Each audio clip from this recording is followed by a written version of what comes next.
வாழ்வில் வார்த்தை ஊழியங்கள் வழங்கும் இன்றைக்கான இறை வார்த்தை. நம் ஆண்டவர் இயேசு கிறிஸ்துவின் இணையற்ற நாமத்தில் வாழ்த்துக்கள். இந்த நாளிலும் கர்த்தரின் கிருபை உங்களோடு இருப்பதாக. 1 சாமுவேல் 17ஆம் அதிகாரத்தில் தாவீது கோலியாத்தை வீழ்த்திய சம்பவத்தை பார்க்கிறோம். சிறு வயதிலிருந்தே நாம் இந்த சம்பவத்தை குறித்து நன்றாக அறிந்திருக்கின்றோம். இந்த சம்பவத்திலே தாவீதின் விசுவாசம், தைரியம், வைராக்கியம் இப்படி பல காரியங்களை அறிந்திருக்கின்றோம். ஆனால் இன்றைக்கு ஒரே ஒரு காரியத்தை உங்கள் மத்தியிலே தியானிக்க விரும்புகிறேன். தாவீது அந்த போர்க்கள இடத்திற்கு சென்றபோது அவருக்கு இருந்த ஒரே இலக்கு கோலியாத்தை வீழ்த்துவதுதான். ஆனால் அவர் அந்த இடத்திற்குள் நுழையும் போது அவரது கவனத்தை சிதறச் செய்யும் காரியங்களும் நடந்திருந்தன. கோலியாத்தோடு சண்டையிட சென்றதை யாரும் தாவீதை உற்சாகப்படுத்தவில்லை. தாவீதை சோர்வுறச் செய்யும் வார்த்தைகளையே அவர் கேட்டார். முதலில் அவருடைய சொந்த சகோதரன் எலியாப் கோபத்தோடு தாவீதிடம் பேசுகிறார். இரண்டாவதாக ராஜாவாகிய சவுலும் தாவீதை உற்சாகப்படுத்தவில்லை.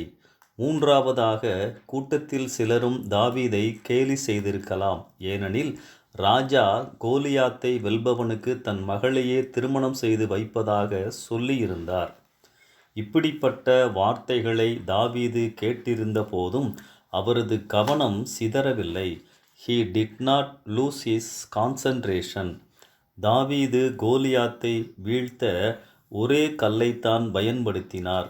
குறி தவறவே இல்லை. காரணம், அவரது கவனமெல்லாம் கோலியாத்தை வீழ்த்த வேண்டும் என்ற இலக்கின் மேலேயே இருந்தது. மற்றவர்களின் வார்த்தைகளோ வெளிப்புற சூழ்நிலைகளோ அவரை கொஞ்சம் கூட பாதிக்கவில்லை. அன்பானவர்களே, நாமும் எப்போதும் ஆவிக்குரிய யுத்த களத்தில்தான் நிற்கிறோம். நம் இலக்கு என்ன? நம் தேவனுக்கு எப்போதுமே எந்த சூழ்நிலையிலும் பிரியமாக வாழ்வதுதான். தாவீதுக்கு இருந்த அந்த கவனம், வைராக்கியம் நமக்கும் இருந்தால் எந்த சூழலிலும் நாம் இடற மாட்டோம். நம் கவனத்தை சிதறச் செய்யும் காரியங்கள், நம்மை விழச் செய்யும் காரியங்கள் நிறையவே உண்டு. ஆனாலும் நம் கவனம் தாவீதைப் போல நம் இலக்கை நோக்கியே காணப்பட வேண்டும். தாவீதுக்கு ஒரே ஒரு கல். ஆண்டவர் நமக்கு தந்துள்ள இந்த ஒரே ஒரு வாழ்க்கையில் அவரை பிரியப்படுத்தி வாழ்வோம்.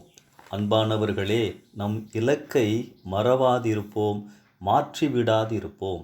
பிலிப்பியர் 3:13-14 வசனங்களில் பவுல் பின்னானவைகளை மறந்து முன்னானவைகளை நாடி பரம அழைப்பின் பந்தய பொருளுக்காக இலக்கை நோக்கி தொடருகிறேன் என நம்மை உற்சாகப்படுத்துகின்றார். ஆண்டவருக்கு பிரியமாக வாழ்வதே நம் இலக்கு என்பதை மறவாதிருப்போம். சூழ்நிலைகள் நம்மை பலனிழக்கச் செய்தாலும் சோர்வுற செய்தாலும் உறுதியாயிருப்போம். பரிசுத்த ஆவியானவர் நம்மை தாங்குவார், பலப்படுத்துவார். இந்த சிந்தனையோடு இந்த நாளை ஆரம்பிப்போம். கர்த்தர் உங்களை ஆசீர்வதிப்பாராக. ஆமென்.